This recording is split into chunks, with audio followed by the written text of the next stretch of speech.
चंद्र ग्रहण का भारत में नहीं है कोई महत्व। यह चंद्र ग्रहण केवल यूरोप, एशिया, अफ्रीका और ऑस्ट्रेलिया में होगा दृष्टिगोचर। 5 जून को लगने वाला चंद्र ग्रहण उपछाया ग्रहण होगा। भारत में चंद्र ग्रहण की स्थिति ना के बराबर बताई जा रही। वहीं ग्रहण के दौरान लगने वाले सूतक का असर भी नहीं माने जाएंगे। ज्योतिषीय गणना के मुताबिक यह चंद्र ग्रहण रात में 11:15 से शुरू होगा और रात में 2:34 पर खत्म हो जाएगा। सबसे बड़ी बात जो है इस ग्रहण की वो ये है कि इसका असर भारत में कहीं भी नहीं रहेगा। 5 जून को होने वाले चंद्र ग्रहण को लेकर लोगों में कई भ्रांतियां हैं। इस बात को लेकर रीवा दर्शन द्वारा जवाहरलाल नेहरू कृषि विश्वविद्यालय कॉलेज ऑफ एग्रीकल्चर रीवा के senior scientist doctor RP. Joshi से बात की गई तो उन्होंने बताया कि धार्मिक एवं ज्योतिषीय गणना व दृष्टिकोण से इस चंद्र ग्रहण का भारतवर्ष में कोई महत्व नहीं है, या यूं कहें कि भारत में चंद्र ग्रहण नहीं है तब भी कोई गलत नहीं होगा। 5 जून शुक्ल पक्ष पूर्णिमा को होने वाले चंद्र ग्रहण पर श्री जोशी ने विस्तार से प्रकाश डालते हुए चंद्र ग्रहण के संबंध में समस्त भ्रांतियों को दूर करते हुए इसके महत्व को हमारे दर्शकों तक पहुंचाया है। देखिएगा, आज का जो चंद्र ग्रहण है वस्तुतः वो ऐसे ग्रहण की श्रेणी में नहीं आता जिसमें सूतक लगता हो या जिसमें ग्रहण के कारण होने वाली हमारी दिनचर्या जो प्रभावित होती है वो नहीं है, क्योंकि ना तो ये खग्रास चंद्र ग्रहण यानी पूर्ण चंद्र ग्रहण है और ना ही ये आधा चंद्र ग्रहण यानी खंडग्रास चंद्र ग्रहण है।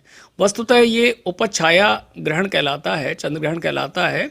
और भारतवर्ष में ये आसानी से सामान्य तौर पर दिखाई देने वाला ग्रह नहीं है।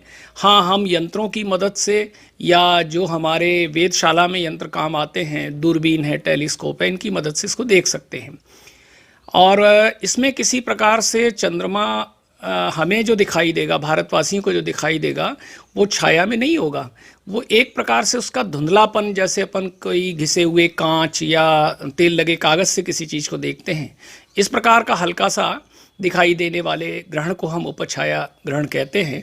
तो जन सामान्य के लिए एक बात है कि वो इसे वो ग्रहण न माने जिसमें सूतक लगता हो। आज कई माता बहनों का पूर्णिमा का व्रत है, उन्होंने अनेकानेक प्रश्न किए, आपने बड़ा समसामयिक ये बात रखी है, तो मेरा उनसे आपके चैनल के माध्यम से यही कहना है कि वो अपने व्रत इत्यादि पूजा पाठ को नियमित जैसे पहले होता था वैसे ही करते रहें। ये उस ग्रहण की श्रेणी में नहीं है जिसमें कोई सूतक लगे या किसी प्रकार का हमें परहेज करना पड़े। जिस तरह का आज ये चंद्र ग्रहण है, उपछाया ग्रहण है, ये यूरोप, एशिया, ऑस्ट्रेलिया वहाँ पूरी तरह दिखाई देगा, भारत में नहीं दिखाई देगा। और जैसा आज है वैसा अभी थोड़े दिन पहले, लगभग 5-6 महीने पहले 10 जनवरी को भी पड़ा था, उसका भी इसी प्रकार से कोई प्रभाव नहीं था।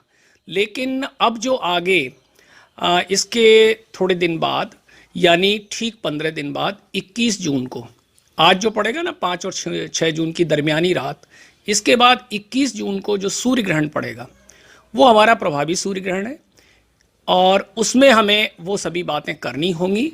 चूँकि आज हम केवल चंद्र ग्रहण की बात कर रहे हैं, इसलिए इसमें किसी प्रकार से चिंतित होने की आवश्यकता नहीं है और इसके लिए हमें किसी प्रकार के सूतक या अन्य दूसरे परहेज, खाने पीने का सामान इत्यादि चीज़ों में बिल्कुल नहीं पड़ना है।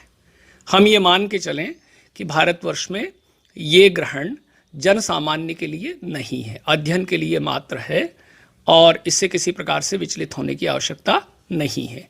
और एक बात जो और कही जा रही है कि एक ही महीने में 3-3 ग्रहण पड़ रहे हैं या एक पक्ष में 2 ग्रहण है, तो चूंकि भारत में 2 नहीं है एक पक्ष में, इसलिए ये बात भी इस पे लागू नहीं होती।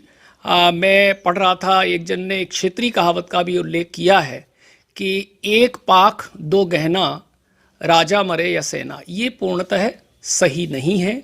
मैं कहूँगा कि ये भारतवर्ष पर लागू नहीं है।